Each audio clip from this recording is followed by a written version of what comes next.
কলকাতার বিখ্যাত Eden গার্ডেন্সে toss হেরে ব্যাট করতে নেমে এদিন ব্যাট হাতে তাণ্ডব চালান স্বাগতিক ব্যাটসম্যানরা।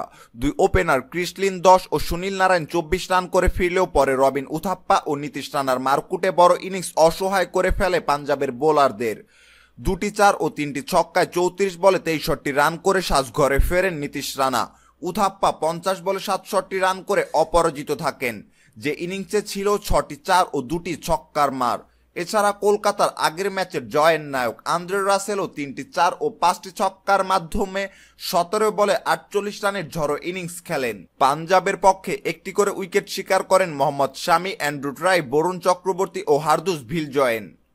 জয়ের লক্ষ্য খেলতে নেমে শুরুতেই দুই ওপেনার লোকেশ রাহুল ও ক্রিস গেইলকে হারায় পাঞ্জাব। দলীয় রান 50 পার হওয়ার একটু পর সাজঘরে ফেরেন সরফরাজ খানও। এরপর বিপর্যয় সামাল দেন মায়াঙ্ক আগারওয়াল ও ডেভিড মিলার। 6টি 4 ও 1টি ছক্কায় 34 বলে 58 রান করেন আগারওয়াল। অবশ্য শেষ দিকে মিলারের দায়িত্বশীল ব্যাটিংও দলকে জয় এনে দিতে ব্যর্থ হয়।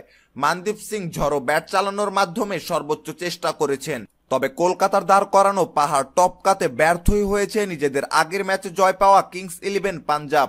নির্ধারিত 20 ওভার শেষে 4 উইকেট হারানো পাঞ্জাবের সংগ্রহ ছিল 190 রান।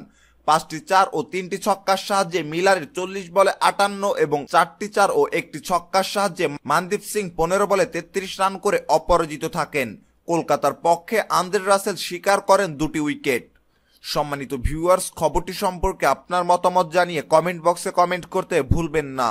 ক্রিকেটের নিত্য নতুন সকল সংবাদ সবার আগে পেতে চ্যানেলটি এখনই সাবস্ক্রাইব করুন। ধন্যবাদ।